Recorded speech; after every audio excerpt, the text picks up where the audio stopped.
Hello chess fans, this is Rick from Chess to Impress with coverage of round 2 of Norway Chess 2019. These were the pairings of round 2. Yes, there are some strange scores there if you want to know the ins and outs of this experiment of having a tournament with a mix of classical and Armageddon games. Then watch the earlier videos that I made on Norway Chess 2019, the one on the Blitz tournament and the one on round 1. I explain the regulations in those two videos. Round 2 saw a draw between Armageddon and Carlsen. Armageddon almost beat Carlsen, but beating the world champion is not so easy. You have to really beat him twice or 3 times to really get the point. Carlsen escaped with a draw and then dominated the Armageddon game. He won with the black pieces. The old Chinese clash Yu versus Ding also was a draw, and Yu played a very impressive Armageddon game, which he won with the white pieces. Caruana beat Vacher-Lagrave. Great opening preparation from Caruana, but he had to work very hard till late in the rook endgame to get the 2 points on the scoreboard. Anand lost with white against Mamedyarov, and I quickly want to show you the end of this game. This is the position after 33, knight d6 to f7 from Anand. Black is a bit better, has good winning chances. White is threatening to take on e5, he's attacking e5 with both knight and rook. So Mamedyarov played e4, and now knight d6 is the move. As I said, good practical winning chances for black, but here Anand blundered. After the move e4 he took on g4, and if you want to look for the refutation of this move, put the video on pause. Black wins in one move. Mamedyarov found it. Bishop c8 is a double attack. The knight is hanging and the rook is hanging.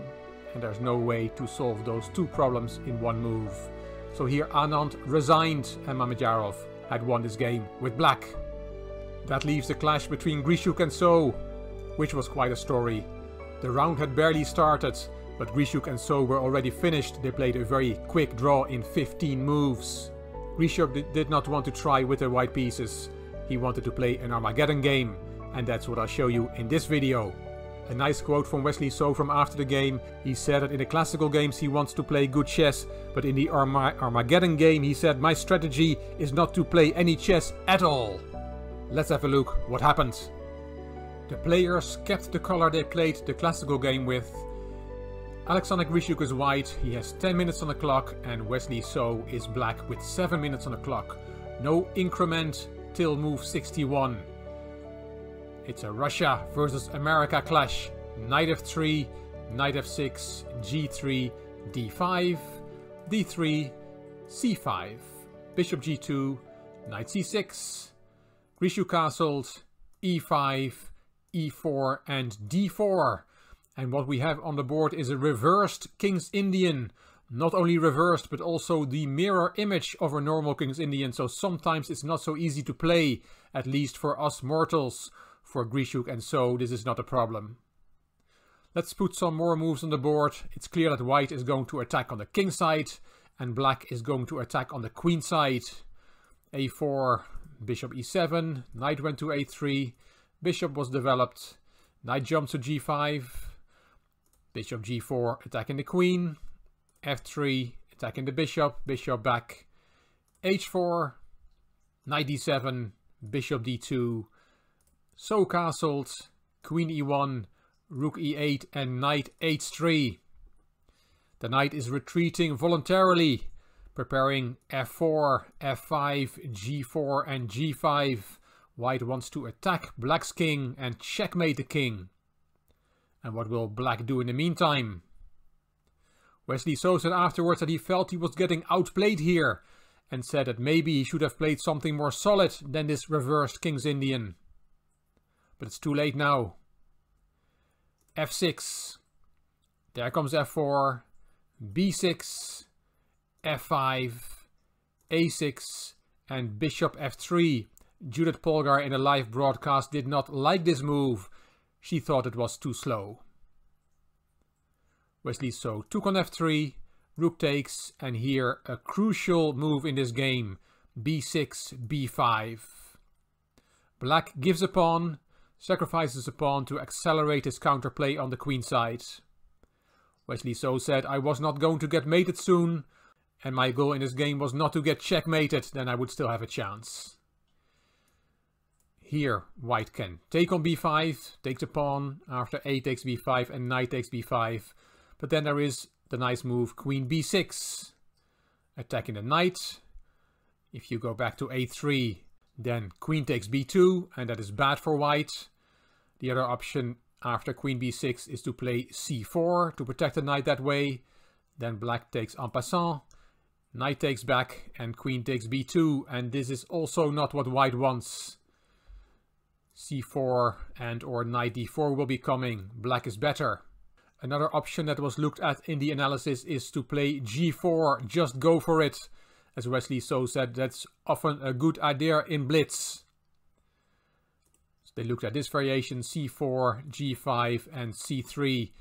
And Wesley So said, at least I am distracting white with his counterplay on the queen side.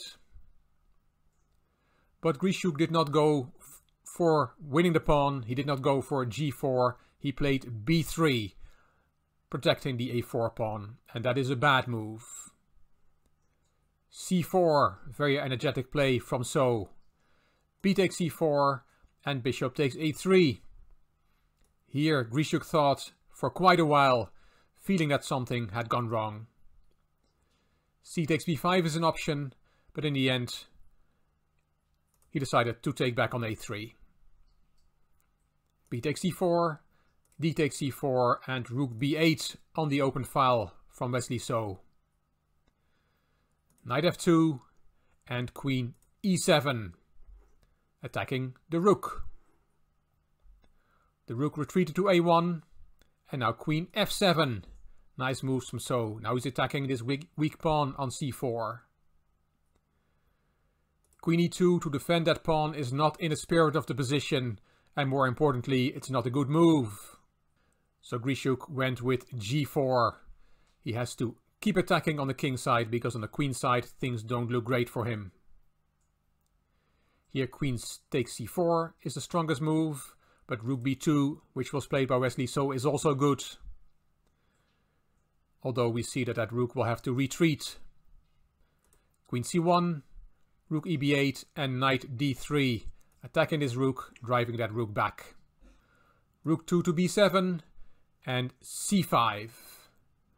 And there comes the queen into white's position, queen c4. Grischuk has to keep going on the king side, and knight takes c5. Queen e1, protecting e4, which Judith Polgar called the heart of white's position. He really cannot afford to lose that pawn, which was attacked by that knight. And queen takes c2. Now black is even a pawn up, and his attack is much quicker than white's. The best move here is rook c1, but it's not good for white anyway, because of knight takes d3. Nice move. His queen is attacked, but he's counter-attacking white's queen. The variation goes as follows: rook takes c2, knight takes e1, bishop takes e1, and knight e7. And white is not going to win this endgame a pawn down, and it is a big pawn on d4 that he is down. A draw is no good for white. If the game is a draw under the Armageddon rules, then black wins. Back to the game, queen takes c2, and instead of rook c1, Grischuk took on c5, took the knight, and that is a big blunder. Because rook b1 was played, and we have a pin in the position. Black is going to win white's queen. And this picture speaks for itself. So has just played rook b1, and Grischuk is stunned and perplexed. He sees he's going to lose his queen. Rook takes rook, rook takes rook, does not really help. He's still losing that queen. So in this position, Grischuk decided to play knight d3 instead.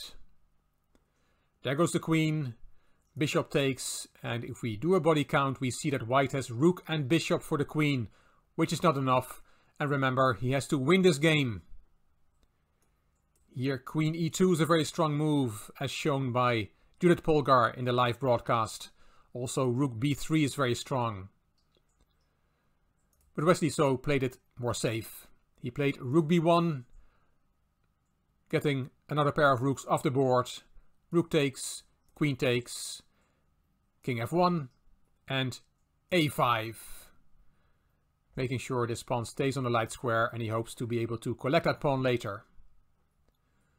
Rook g3, king h8, unpinning the g-pawn. G takes f6, g takes f6, and knight c5. Grisuk is playing on in a lost position. He might as well. By resigning, he definitely will not save this game.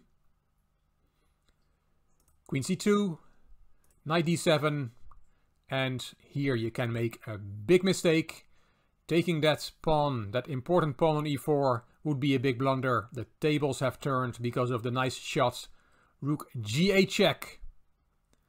King takes is forced, and knight takes f6. Picks up the queen, and now white is suddenly winning. Wesley So had to stay alert.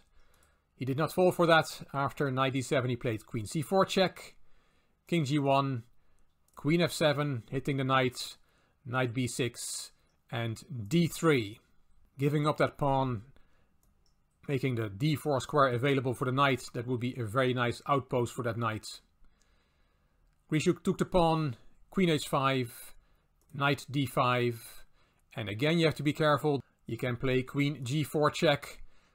After rook g3, you must not take on e4 for that same trick. Rook g8 check, king takes, and knight takes f6 with that same fork. So it's still possible to give away the game. After knight d5, So played king g7, solid move. Rook c3, hitting the knight.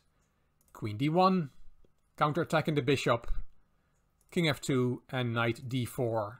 Black is setting up a perpetual, as that is as good for him as a win. And that's how the game finishes. Rook c7 check from Grisuk. King f8. Knight c3, and now we see the perpetual in operation. Queen f3 check. King g1. Queen g4 check. King f1. And there is no way that white can escape the checks. Queen takes h4 check would be a move to play for a win, but So went for the move repetition. Judith Polgar in a live broadcast was not very happy with this. She said Magnus would not do this, he would play for a win. Let's show the remaining moves of this game. A few more checks. And on the 55th move, after Queen h3 check, Alexander Grisuk saw he could not escape the checks.